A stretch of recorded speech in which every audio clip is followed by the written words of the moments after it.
观众朋友大家好，欢迎收看7月30公视台记台下晡新闻，我是陈淑君。咱先来看今仔有啥物新闻重点。再来看咱台湾的气象署今仔嘛发布海中警报，预告海中伫下晡1点18分开始影响台湾，相关会有1公尺悬，嘛提醒沿海的民众要爱疏离，尽量莫挖进海边啊。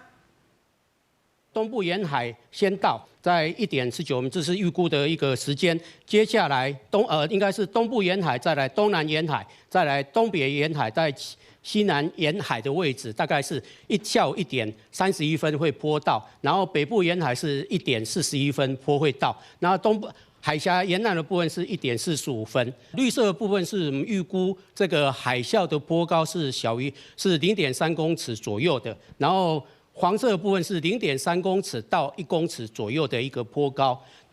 地动中心表示讲，因为东部海域较深所以海中波的速度差不多是喷射机的速度。那海中超过30公分悬，海边的人甲车拢会互架走哦。这届海中上悬是有1公尺悬。地动中心嘛强调讲，海中唔那只有1尊，会有1尊又搁1尊哦。这段时间就尽量唔通去海边啊。再来看，受到西南气流的影响，南部的山区大雨是落袂煞。屏东的内义乡伫短短5点钟，得落超过200毫米的雨量，嘛造成崩山，影响到交通。嘉义的梅山嘛，因为崩山有真侪山区的道路拢中断哦。屏东甲嘉义的山区，今仔有几个乡佮继续停班停课，部分地区嘛有民众先脱离。连续的大雨，甲山壁的土石冲落来，道路规个冻掉咧，人甲车完全无法度通过，黄色的土水就对厝内流入去。屏东内义乡对昨半暝开始雨无停，落超过5点钟，200多毫米的雨量，造成当地对外的凯南联络道土石崩落来。乡公所早起8点半开始封路，赶紧派人进行抢修。早上一起来，凯南联络道有事处帮他土石要清理，现在目前封闭，从下午5点以前会单线完成抢通。屏东县政府评估，因为山区原乡地区累积的雨量有到停班停课的标准，30包括雾台乡、山猪毛乡、内义乡等8个乡拢宣布停班停课。屏东县府嘛进行预防性的撤离。统计到昨暝，山猪毛乡、口社甲青山、满洲乡、中路村拢总78个人，今仔早起阁增加1位，目前撤离79个人。到昨天晚上应该是78了到今天早上又加了来义乡、南河一个一清的，所以撤离人数是79个。岛没有回报什么比较大的灾情所以希望族人能尽可能待在家里，尽量不要外出。嘉义嘛是雨落袂停，土石规个冲到门骹口。嘉义梅山太和村的149号管道受到雨水影响，大路拢予土石淹去。嘉义县政府透早嘛赶紧宣布，阿里山乡、欢乐乡等5个乡30停班停课。梅山连外道路嘛因为有土石动力，目前无法度通行，提醒民众爱提早改道。记者柯炳哲综合报道。再来看台南后壁淹水退了后第2天，后壁青寮老街民众是搁会摒扫，有真侪电器拢因为浸水歹去，连一届风台扫过有的人的厝顶搁还未修理好势，即嘛是外口在落雨，厝里嘛在落雨，民众是真无奈哦。中央嘛伫台南来成立分家南在校复原增进指挥所，各部会嘛正在讨论讲看要安怎来治水。在后第2天，规个店面如加价，后壁青了老街，才会店家趁水摕赶紧的整理。较无奈是电器家电拢总互大水雨淹着，地势歹去，要清理家园就要搁一段时间。在咧一居民反映实在无法度处理，希望政府斗帮忙。另外，自顶一个风台走，即阵天气3不5时，搁无稳定，厝顶还未修好的民众，变啊落雨，厝着滴水，互因清袂离，有影真无奈。我家己人安尼流，你讲正经拢用规个咧流，安尼不过爬袂起啊！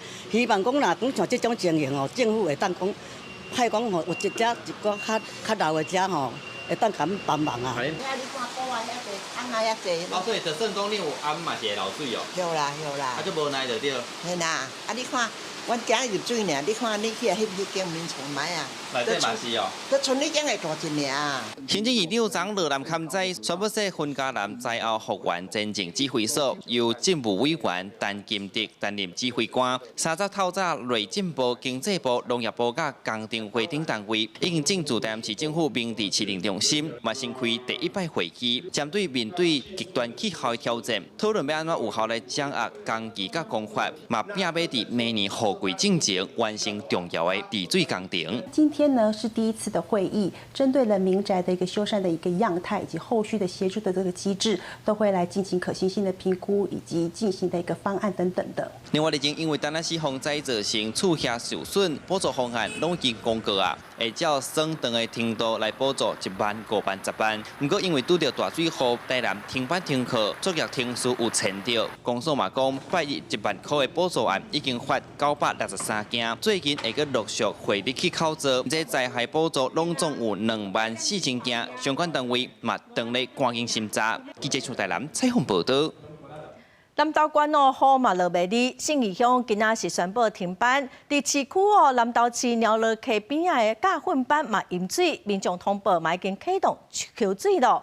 另外，伫第3年延兵里有地基放弃，里长是表示讲暂时无影响到交通。大雨落袂停，南投市马路溪边的假训班停车场淹水达到40-50公分。在地居民表示，拜三早起7点外就开始淹水啊，大约有10几台车浸水。经过居民通报，里长赶紧启动抽水机。7点多就开始。现在收瓦期嘛？现在你看都已经到那个轮胎了。早上7点多就打电话跟里长讲要叫水器来抽。南投市东山路水淹超过20公分，一台7人座长轿车嘛因为淹水造成故障，停伫路中央袂行，水嘛淹入去人家厝，居民赶紧清理。因表示这是30年来头一届拄到这款状况。8点外啦，啊是洗甲一半嘛。我点面啊！30年头一遍啊呢，可能这个迄个水卖水沟拢无得卖的款。另外咧，第3顶的一山路、丁湖桥边嘛，因为雨一直落，造成地基放弃，电火条嘛对咧倒去。有在地里长讲，地基放弃的部分是车路边的地，暂时袂影响到通行。也有大概好几户有受了影响。那目前台电刚刚已经来勘察过了哦，那等一下这边会马上优先把它处理掉。南投市公所呼吁当地民众要随时注意天气状况、洪灾甲刷车，避免造成财务损失。记者邢平仪南投报道。来看宜兰的头城有一个54岁姓柯的头家，伊去修车厂装冷气哦，那全部甲电源关起来，结果去电着无喘气、无心跳，送病院急救，加再是有救回来，人是搁住伫病院在观察。罗工处嘛表示讲，这案已经通报这案署来调查，要来厘清责任。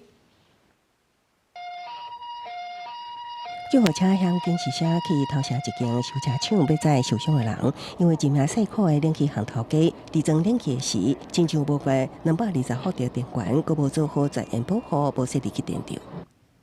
文博讲，好像不对呢，他怎么的？因朋友水不对，他电到了。调查表示，头家放电着倒伫涂骹了后，规身躯一直喘，随通报救护车送医，万失去生命现象，好在经过急救，恢复喘气心跳，目前也在住院观察。基本上一定就是先关电啊，不管你，除非你只有做简单的维修保养，比如说看漏水什么的，那就没有关。有冷气行业者表示，无论是装还是拆冷气，也是建议一定爱先关电源，才会避免发生意外，也拢会确实要求施工师傅做到，除非只是简单的维修保养，才袂关。因为这个伤者目前还在医院救治中，那我们后续也会协助劳工的相关的权益。这个案件，县政府接到信息了后，已经通报这案署调查，要赔偿冷气行业者甲冷气机业者之间是承揽也是雇佣关系，才会当确保后手责任归属。公视新闻采访报道。移民署的新北市专勤队接到检举，去稽查树林区一间资源回收场，看讲有测非法的移工哦，结果是发现讲现场有真侪非法的越南移工。现场共查获45名非法工作的越南籍移工，全数由本队带回调查。其中15名失联移工将由移民署依法收容后遣送返国，后续将依违反就业服务法、聘雇未经许可外国人等相关规定，将回收厂负责人函送新北市政府劳工局依法裁罚。咱对外面会当看到讲，这个回收场是囤真侪物件，环境是真垃圾哦。非法移工是四价米，有人是米伫回收物内底。这间回收场是以一日1000块来请这个移工，一日做8点钟哦。计共是查到45个非法的移工，这个头家上济嘛罚款75万块。再来看，因为目前猪的供应量无啥够，所以农业部是要求全国各地肉品市场今仔先休困一日咯。去年底开始，猪仔落屎破病，所以猪仔量减少，拍袂过1公斤哦，嘛起破100块。最近因为天气真热哦，有一寡猪条嘛因为风台霜长，嘛预告讲爱9月以后供应量哦才较稳定。肉品市场内是空啰嗦，无咧拍卖猪仔。因为年初猪仔流行性放利均价，致使猪批破病药性率降低。最近全国各地拢严重欠猪，农业部各肉品市场业界协调，全国的肉品市场第30休市一日。从年初到目前，今天是第一天，中央政府采取就是增休、停止拍卖。近期的猪源不足，所以严重影响到全国的拍卖量。全部都下降。云林肉品市场表示讲，依照云林肉品市场一日拍卖2400只猪仔，不过最近敢若剩2100只，差超过1成，致使拍卖价1公斤超过100块。为着要做调整，肉品市场第30暂时休市一日，一般的肉店是第30日休市一日。年龄现在目前还是不够，而且又价钱比较贵，还是一样啊，因为我们在做生意。就是比较少吃一点，比较少吃一点。对啊。好。云林肉品市场讲，猪仔成长期大概7、8个月，搁再热人原本猪仔就因为天气烧热食袂落，大了较慢。啊，若7月的风台水在致使中南部猪条害去，加减嘛影响猪仔供应。如果爱等到9月了后，猪肉的供应再慢慢恢复平稳。记者综合报道。针对新竹加一个性侵的犯人逃走又告犯案，早起伫立法院就立委批评讲，这受刑人伫外口拍走要20天哦，才互警方领到。嘛，至于讲伫过程中无躯体，嘛无发布通知。你保外就医多久了？我请假到7月3号，有发传票给我。互警方压制，依然是无得认错，犯强盗性侵案的新竹加受刑人江耀贤。最近核准保外就医，不过病情较好了后，无照规定登加甲报道，搁再犯2件性侵案。加甲和检方的监督管理，敢有失觉察，引起质疑。我们在6月9号就已经通报新竹地检，说有这样的逾期未归的一个受刑人。你什么时候通知警方？什么时候进行拘提跟通缉的日期？你这边手上现在有吗？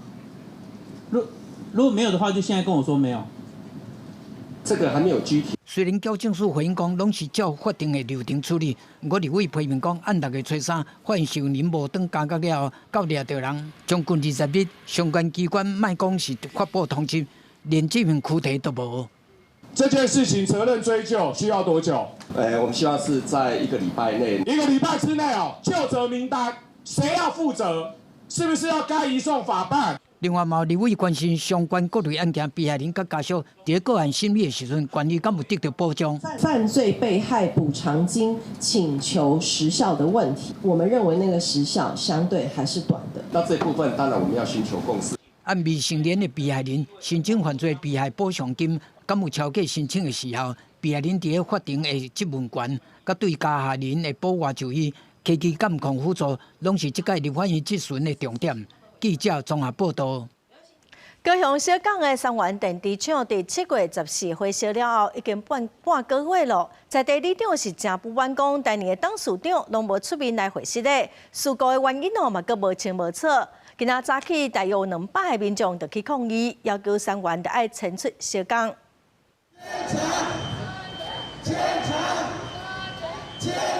一两百几个小港在地里面甲里长手提抗议的诉求甲心声，大声喊出爱三元迁厂的诉求。小港里长讲，三元自14火烧了后，第二董事长拢无出面回释的，200发的新闻稿，事故原因嘛讲甲未清未楚。民众要求的安全到底伫倒位，因真正足惊。现在谁敢提出具体方案？应该没有吧？连市府那是不飒飒，对不对？你们什么时候要展开清理的工作？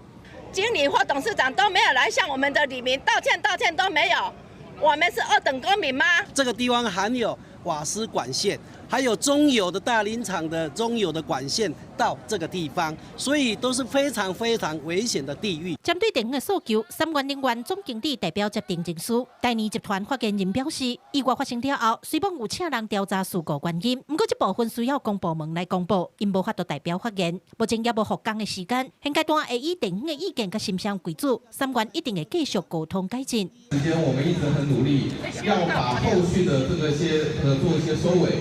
不要让后续任何哪怕一丝一毫可能发生的污染飘出来，影响到各位。一个一个里重新去拜会，不但只有拜会一次，拜会更多次，一直到更多的民众能够接受我们，可以有机会重新开始，我们才会去思考后续的事情。3元表示会继续跟地方参详改善安全的问题，不过里长强调，不论事前事后，3元的态度已经让因失去信心。现在地方只有一个要求，就是3元清枪。记者柯家族、柯朝阳、高永昌报道。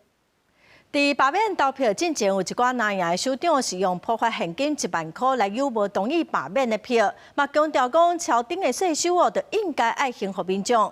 此嘛，花莲有民进党的议员提案，要求县政府甲去年朝廷的1亿3000多万，甲在违法先增加的161亿，分予县民哦，这人是通摕到5万多块。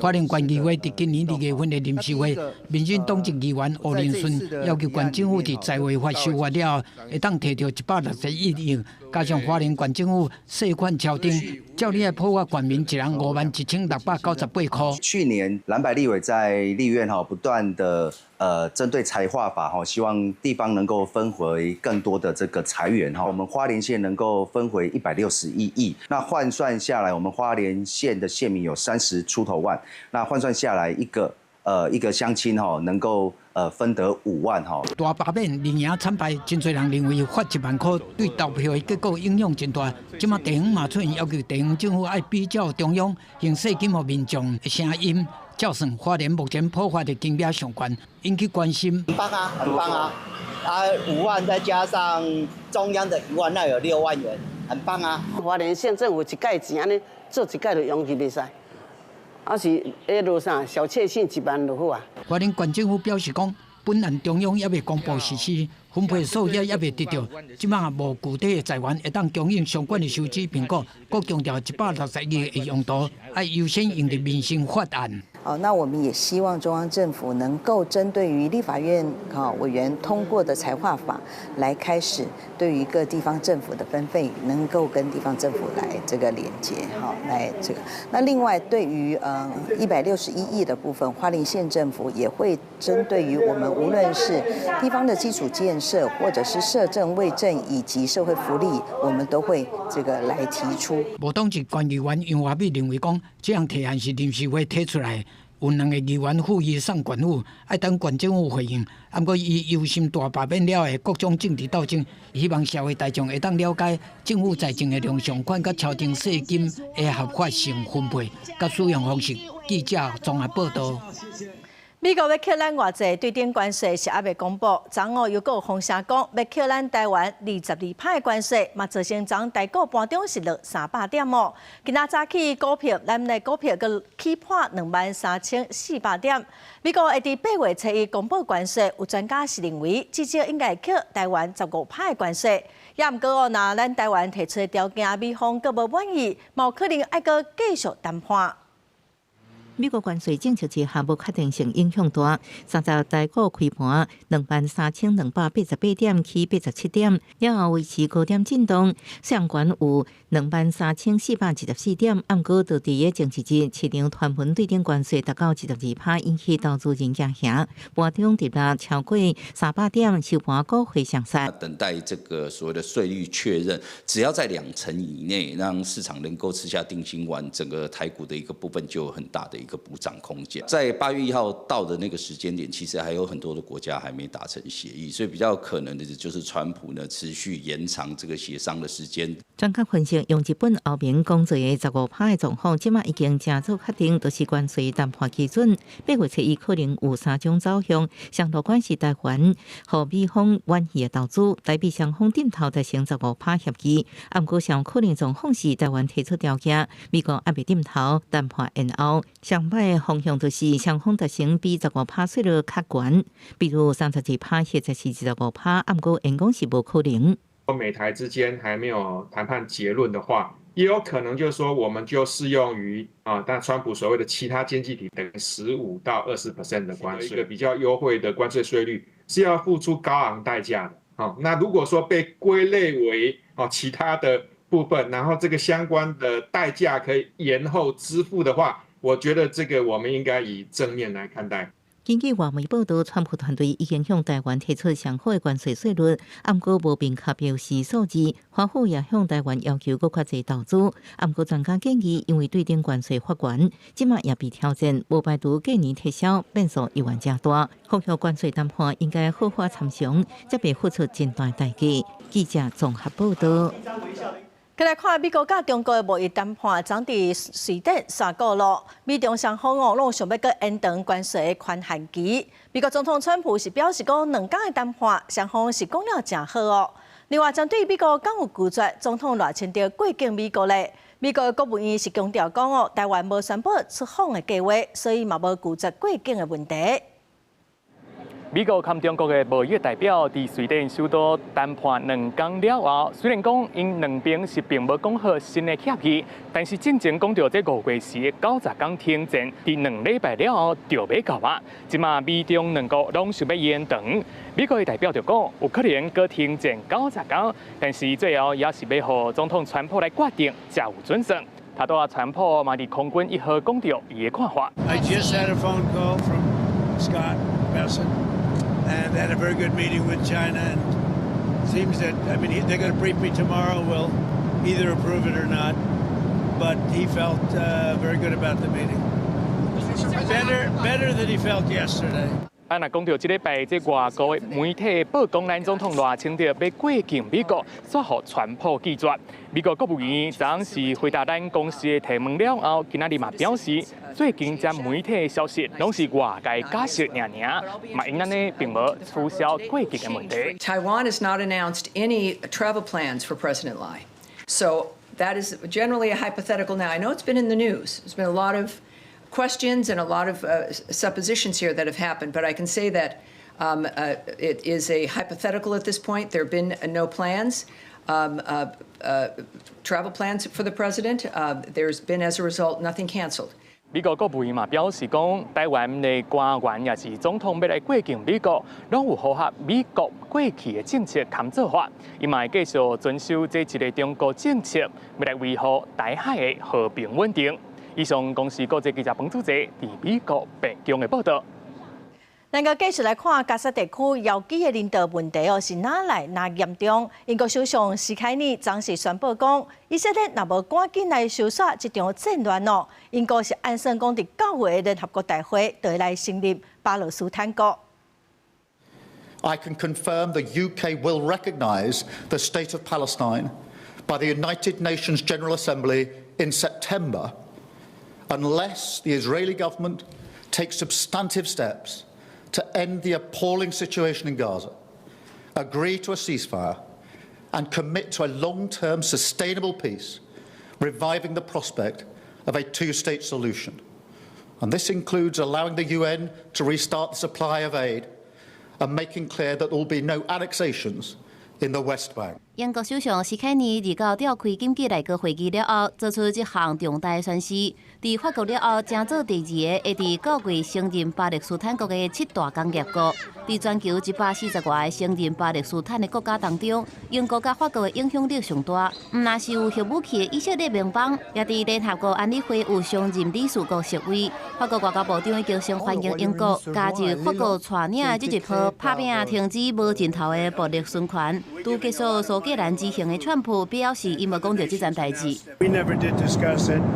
and we have no view on that. We're going to get a lot of money to the area so they can get some food. 以色列马上表态拒绝援国举动，总理纳坦雅胡大文批评这是咧奖励哈马斯的恐怖主义。不过，加沙战争罹难的人数达到6万，巴勒斯坦散居落去的囡仔，民众烧钱抢粮食，一个往事的画面一直传出来，令到危机恶化的程度轰动全球。就连川普都无接受以色列好人基金的讲法。愈来愈侪国家认为应该扩大压力来促成停火。公司新闻是会中朋友。再来看印度的内政部长昨时表示讲，印度安全部队伫黎北已经断死今年4月伫喀什米尔地区发动恐怖攻击，造成20来人死亡的3个亲手。目前巴基斯坦是还未回应，也毋过因是强调讲无发动恐怖攻击，嘛要求展开调查。印度安全部队自北地花克什米尔达奇加姆山区展开行动，目标是今年4月之至，伫这所在旅游景点发生恐怖攻击事件，造成26人死亡枪手。最后是涉嫌恐怖分子伫这项军事行动内底被断线消失。It was an operation which is quite prolonged for a long time, taken, and that is still continuing. They have an exchange of fire in the higher reaches. So, as per the interior reports, 3 bodies are being observed and seems to be neutralized. 这案件到即马3个月，印度政府提出伫现场找到证据，这3人拢是巴基斯坦籍，其中2人是联合国认定的巴基斯坦恐怖组织虔诚军成员，身躯还有巴基斯坦制造的巧克力豆。तीनों आतंकवादी ये थे और तीनों मारे गए। 3 राइफलें, एक M9 अमेरिकन राइफल थी और 2 AK-47 राइफल की नाली और निकले हुए खोखो का भी मिलान हो गया। तब ये तय हो गया कि इन्हीं 3 राइफलों से हमारे निर्दोष नागरिक मारे गए। 今年4月，克什米尔度假胜地巴哈干发生恐怖攻击，凶手雄雄出现用长枪扫射，死者内底除了一个尼泊尔男性，其他拢是印度人。印度指控巴勒斯坦是幕后主使，不过巴勒斯坦否认。双方国会爆发激烈交火，4日造成超过70人死亡。印巴冲突是为1947年印巴分离了后，双方拢注定对克什米尔有领土主权，爆发真侪摆战争甲冲突。公司新闻恩文玲朋友。卫生福利部有条件通过2间加热粉的业者拢总14项的产品的审查，也毋过这互反粉团体是批评讲根本是牺牲台湾人的健康，嘛质疑讲卫生福利部多利厂商，也毋过国民健康署是强调讲一切拢是依法审查。审查2档的加热粉健康风险评估报告对外公布结果，国健署伫29公布有2间国外的加热粉业者拢总14项的产品，伫咧未来有条件会当合法进入台湾市场就市来卖。不过通过加热粉这个代志引起民团不满，烦恼讲加热粉同款的危害健康，对青少年造成不好的影响。加热烟的烟雾中有29种有毒的化学物质，是传统纸烟的2到10倍。那当然，加热烟它没有传统纸烟浓厚的烟臭味，但是它就是会上瘾。民团批评政府推动健康台湾的政策，所有条件通过加热粉，也即期国健署伫7月初十才对外表示，敢若剩8件的产品咧审查，结果短短半个月却通过14件的产品，而且拢是来自美国、日本2大跨国的分商。民团也即期讲政府讲话反起反倒，有独立手上的嫌疑。卫福部可以违反台湾的烟害防治法本身的民法，然后护航2大跨国烟草公司的加味加热烟违法上市。如果是图利的话，我就被抓去关了啊。用猜测性的问题我觉得不大好啦。尊重民团的倡议，但是人都有道德的体现。行政机关、行政人员最重要的就是要依法行政。所以呢，有什么样的证据，我们做到什么样的程序。对此，国健署是强调，这14项的加热粉产品是伫2023年6月底的陆续上市，审查2年半的时间，决定拢是照专业的标准咧办理，绝对毋是道理，也无乌手作业。目前敢若到有条件通过阶段，也袂当就市。后续佫有制作、包装才会审查，爱通过上尾的审查才会当卖。记者陈选曾俊佑台北报道。再来看旅行品保协会昨发布第4季合理的团费哦，日本的团费是比去年同期落5%到10%，韩国是差无偌济。协会嘛提醒大家报名进前哦，都要注意合约的内容甲安全的保障。出国旅游台湾人上爱去倒一个国家呢？根据观光署统计，今年1到5月，出国有749万人次，日本是286万人次，第二个创新高。日本官方统计前3名入境旅客分别是韩国、中国、甲台湾。台湾虽然保持第3，不过成长落在后边，热度有转好的现象。受7月5号地震的预言跟全球经济不稳定的消费紧缩。美国关税议题的不确定性，对经济心理的因素呢，造成了非常大的一个影响。出现了旅游业呢，30年来呢，首度出现了这个日本线暑假业绩疲弱。航空公司呢，因为载客率不理想，也纷纷下调了票价。那让日本旅游业呢，这个相关的产业呢，直接呢就变成了产业啊。乒乓协会预估，今年第4季的日本旅游团费，大部分地区比去年同期降5%到10%，而且团费高峰已经过。不过韩国旅游有关价值。受惠于台韩航班现在很充足，以及汇率上的优势，韩国赏枫旅游热度依然不减。行程的包装呢也很多样性，甚至呢也把国际观光旅馆呢也包含在国旅的行程内，来提高住宿的品质。那近年呢有一个现象，就是高山健行旅游呢逐渐的兴起，但是呢一般民众呢如果没有经验呢贸然前往高山呢，时常呢就有一些危险的新闻呢上报。乒乓协会公布114年第4季的国内外旅游团费行情，协会提醒大家，在报名之前，合约内容甲安全保障一定要看清楚，安尼才能增加欢喜佮放心。记者综合报道。宪法法定进前宣告代理老师年资提诉的制度有差别待遇，这是违宪哦。今仔有代理教师团体就出面指控讲，虽然新制度8月要实施，也毋过一寡证明文件是真歹摕到。立委佮监察委员嘛呼吁地方政府就要落实新的制度，来保障代理教师的权益。提手板呼吁教育单位重视代理教师年资提诉的权利，因为宪法法庭去年宣告，代理教师年资提诉的制度有差别待遇是违宪。教育部应该对今年8月开始，要求地方政府落实提诉的办法。代理教师的团体伫立委的陪同之下，出面控诉真侪代理教师反映提诉是面对真侪阻碍。大部分的代理教师反映跟我说，是大部分人事主任都很乐见这个东西，也很愿意协助他们，但是有少部分的人事主任是非常的不友善的，也不把资讯讲清楚。依法让各合格代理教师能够补足过去的年资，加以续薪。善待老师就是我们教育的希望。团体表示，亲像拄到捌服务的师校倒去，证明的物件真歹得到，也是人事的管道处理的态度差真济，甚至佮甲因考试等等的情形。对此，长期关注这个议题，监委呼吁地方政府落实新制。相关的服务证明，或者是学校倒了，万一找不到人去提供这些资料的时候要怎么办？那这边其实是需要教育部要统一来做处理。监委认为，地方政府应该重视教育，把资源投入去内底。因为教育部已经按照释宪案制定提诉的规定，佮要加强甲地方教育单位的沟通，解决提诉顶面的真侪障碍。高市新闻采访报道。有统计指出，讲新北市高中以下老师甲学生的比例拢比全国的平均搁较悬，所以老师工课负担是真重，压力真大。虽然教育局有提供老师心理咨商的服务，也毋过嘛是无够。有教育团体就呼吁讲，应该建立系统性的咨商的服务，来照顾老师的心理健康。今年桃园发生老师因为学生成绩无好，提米公刀讲要伤害家己，来恐吓学生爱认真读册，造成学生囡仔真惊吓。伫教育现场，老师若是一时情绪失控，对学生、对学校拢是无好的代志。教师团体指出，老师工作负担大，佮面对教育现场的各种压力，故来心理健康真有可能就会出问题。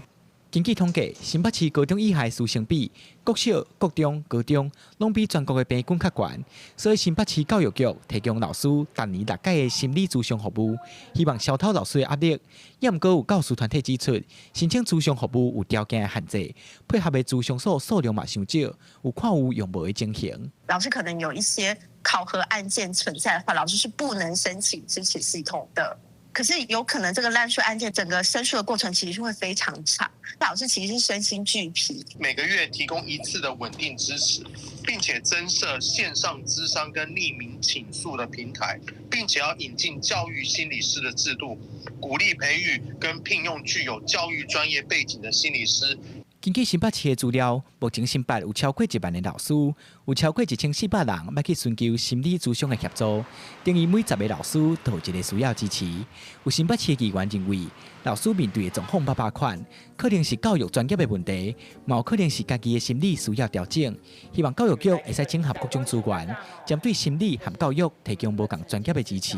教育局因第一线接触到这些老师的时候，会当初步帮伊判断讲，你可能是教育观点，你可能专业有一寡会当补充的部分、提升的部分，阮请专业的教育团队、专业的卫生医疗资源，也是讲地方的教育资源，咱会提供老师无同款的选择。黄秀君议员也指出，每一个老师的心理状况都无同，咨商不应该是用几摆来规划，应该针对无同状况提供协助，好有中央整合医疗和咨商的资源，来帮助规个教育现场更加健全。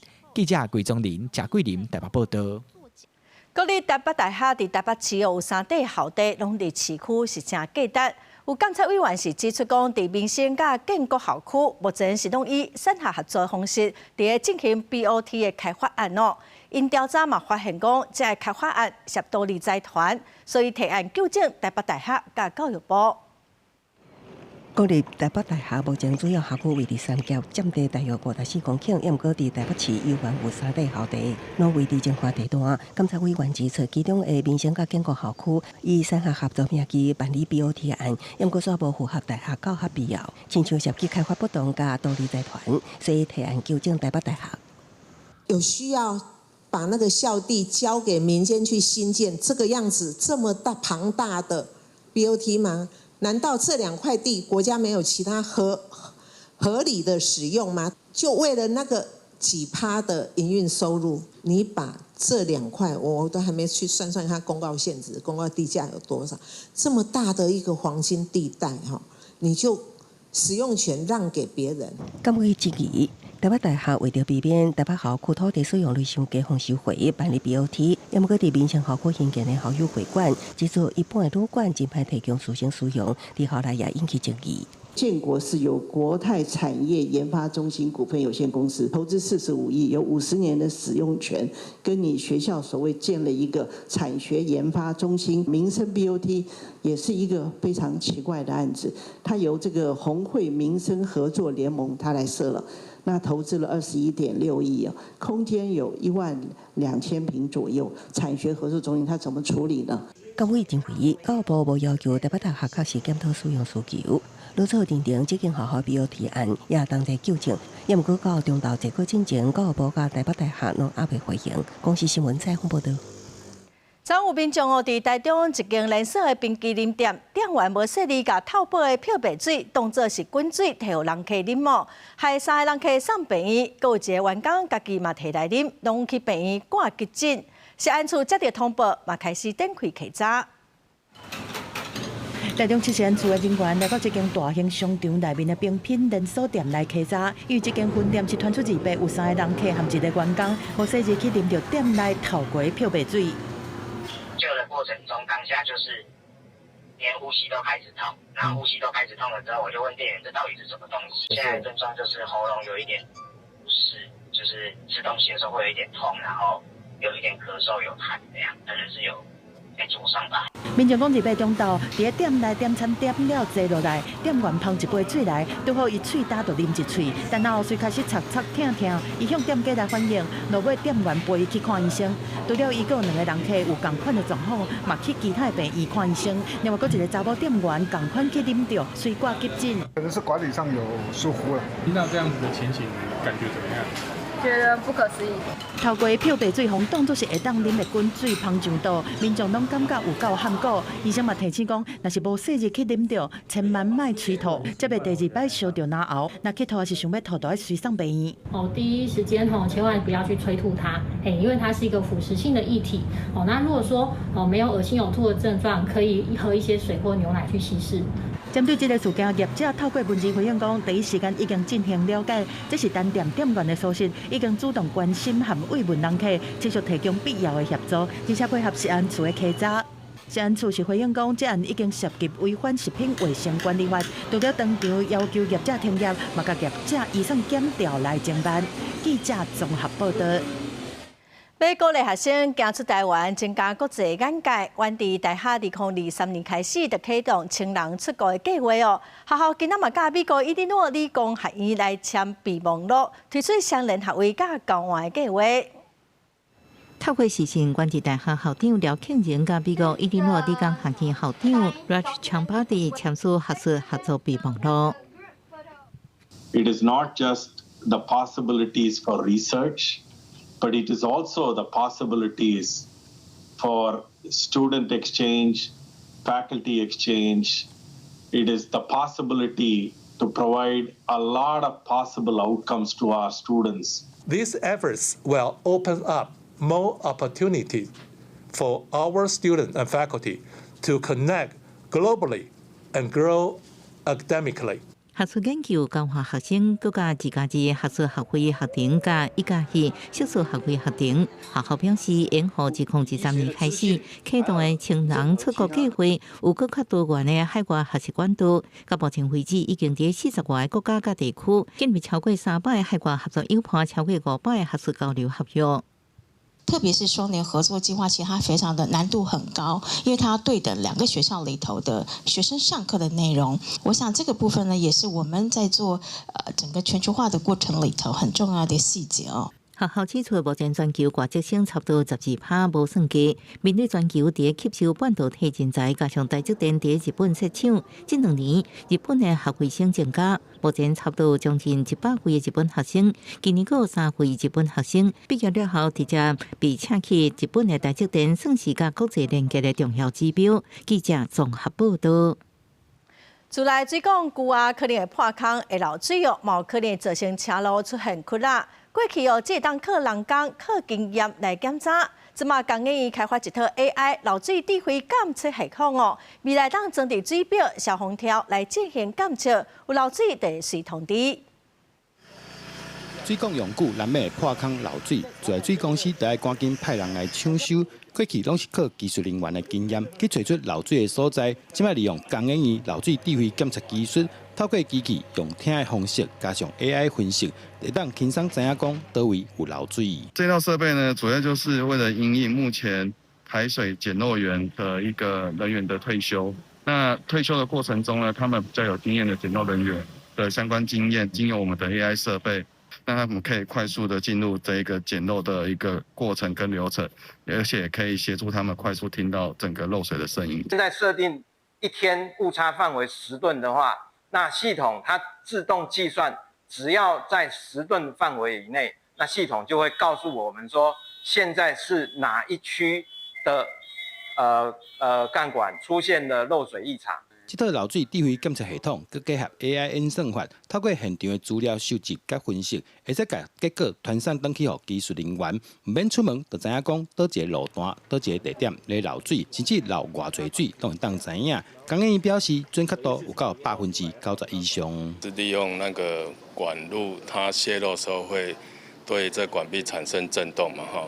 它的声音经由土壤传到地面上，我们是用这个探头去截取它的声音，来判断说它地底下的一个管路有没有漏的情况。工研院指出，这套漏水监测系统已经有甲自来水公司合作，未来会当安装伫咧水表、消防栓，和技术人员透过科技分析甲检测水管漏水的情形，唔能降低人力支出，成本嘛较省。记者杜君和新竹报道。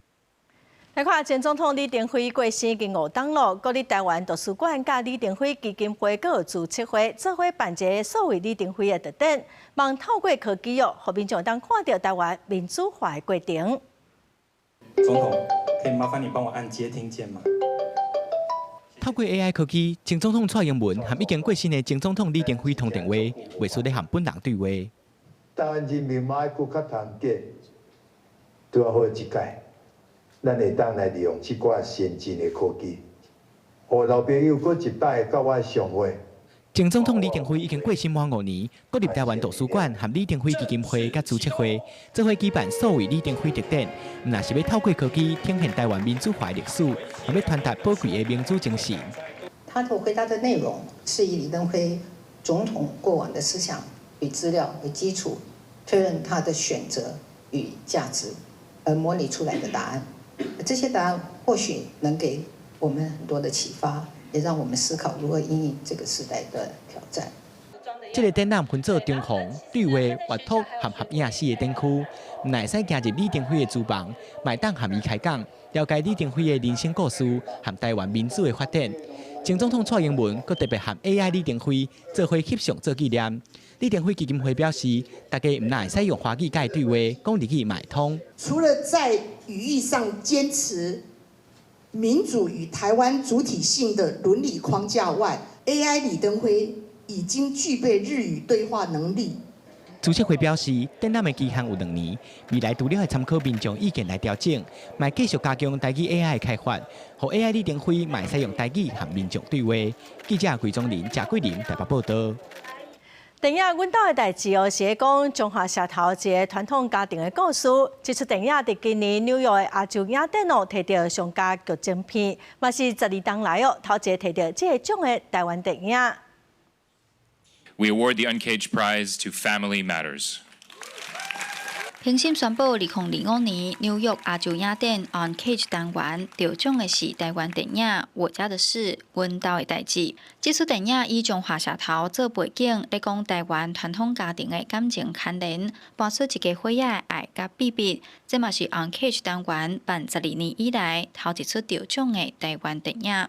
是一个很胆小的人。那拍电影对我来讲是一个最勇敢的事情，也希望这样的勇气透过《Family Matter》这部电影可以传达到每一个人的心中。导演潘克印本身是中华社头人，伊表示，伊真早就离开社头，出外去读册、食头路，直到以家庭故事做题材，所以拢伫社头处境。而且影片有80%以上拢是讲台语，就是希望甲故乡的气味、家庭的记忆，用电影记录落来。我这人是做爱转去中华的，感觉转去的时阵，拢会得到真侪力量。要甲这种转去厝的感觉，甲伊留喺这个电影内底。就算讲以后我转去到社头，可能一家伙仔无伫个啊，但是至少有这出电影，对我个人来讲，这种其实提醒我讲，我甲故乡的思念是偌深。潘克印导演甲台湾在地风景、传统家庭的模样，透过影片展现伫国际舞台，用电影互世界熟悉台湾。这届纽约亚洲影展 Uncaged 单元，计共有8出电影做伙竞争，成功摕到奖项，嘛是台湾电影的新纪录。记者杨淑晴中华报道。伫香港电影常常能看到演员伫底下做的演技小录小拍，这算是一款真有代表性的香港的建筑技术。也毋过，即马嘛拿少咯。香港政府嘛表示讲，未来使用较用的钢铁来代替底下。伫香港电影内底，常常看到伫底下演技那种挥动的场面，或者是落入去吊挂的五人情节。大明星形容有名电影的计划将好似科技。甚至劉德華嘅交線路啲演技定邊。我覺得搭棚咧由一條竹啦，可以搭到萬丈高樓從地起嗰種感覺，成座嘢大包圍，或者可能凌空搭個棚俾人咧，我覺得係藝術，同時亦都係覺得好正啊！成件事真係好有香港嗰種縮影啊！啲演技甲傳統技嘅同款世代傳承，自古以來喺中國甲亞洲其他地區被廣泛使用。啲因為較顯卡，為中國單邊運輸較方便。喺香港這樣嘅都市環境內底，較簡單來搬加時間。即嘛，這個有代表性嘅香港建築技術可能豆豆消失。香港政府今年3月因安全考慮，宣布會豆豆擴大建築演技使用。如果用鐵通嘅話咧，因為佢出邊市面上啦，以我所知啦，佢買到嘅材料咧，通常都係啲 size 比較長嘅，你翻到嚟要自己 cut。但係如果竹嘅話咧，我哋出邊咧，我哋其實已經係分好晒幾個尺寸嘅竹俾我哋揀嘅已經。同埋竹你相對起，即係你如果你要裁起上嚟咧，即係你要戒嘅時候咧，係方便好多嘅係。同埋你話安全性嘅話，其實竹咧雖然係即係可能個壽命係比鐵通係比較更加短啦。香港法庭局表示，建筑工程内底用金属硬件已经正做实出事。香港政府无其全面禁止，会继续甲业界顶讨论除了硬件顶悬施作安全性。根据建筑业议会，目前香港差不多2500个注册的顶压硬件技工，为2018年以来有23人因为顶压硬件事故不幸死亡。在空中设计内底地图业有自身的机构伫都市每一个大楼内底8顶8下。另外，金属硬件出台，顶压硬件速度目前依然是未知数。公司新闻黄文玲报道。来看西班牙建筑大师高第的代表作品《巴特罗之家》，红列做世界遗产哦。这几档是开上亿的代票来征收，即马搁再对外开放咯。那么做伙来看卖。这是西班牙巴塞隆纳的巴特罗之家，是建筑大师高第的代表作品。曲线注定加波浪形的阳台，一个缤纷色彩的马赛克泰鲁壁面，规栋建筑物有着囡仔的趣味加现代设计。伊背后的建筑物景观也真水，建筑物背后立体加空中花园破损的部分已经修理好势。波浪形栏杆、大门加马赛克泰鲁，拢恢复到1906年第一遍大修好了的情形。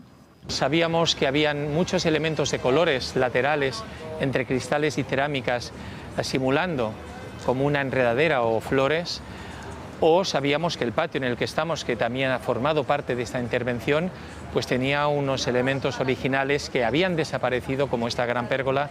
巴特罗之家起伫咧19世纪，天台用菱的菱骨做设计主题，又搁互人叫做菱之厝。自外壁到内面装潢，拢展现高地对自然加生活的介意。这栋建筑物伫咧20世纪初期时阵捌整修过，这几年经营团队开始修理有歹去的所在。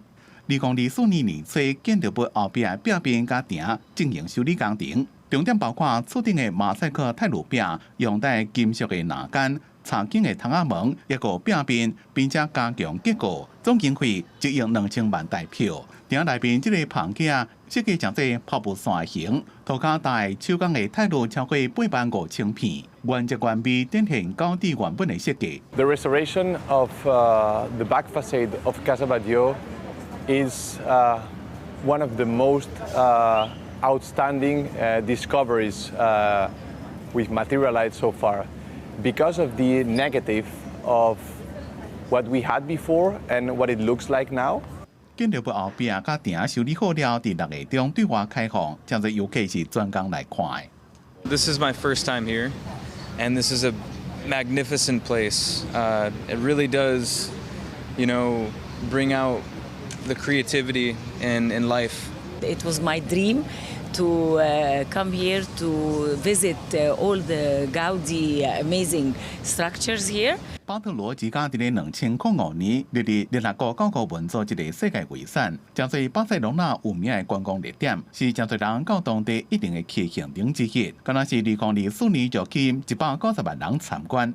公司新闻张淑芬编辑。下晡的天气，咱来看各县市详细资料。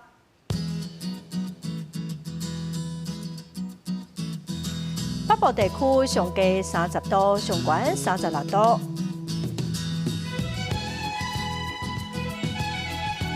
中部地区上低29度，上悬33度。南部地区上低28度，上悬31度。东部地区上低28度，上悬33度。外岛地区上低29度，上悬33度。再来看未来3天的天气。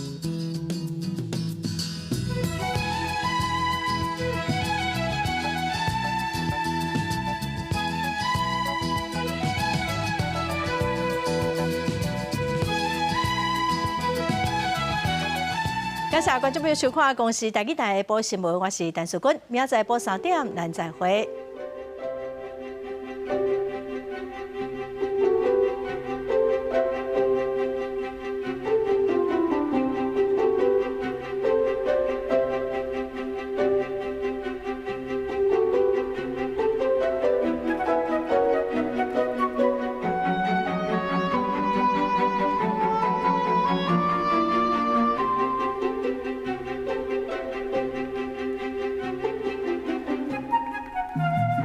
见。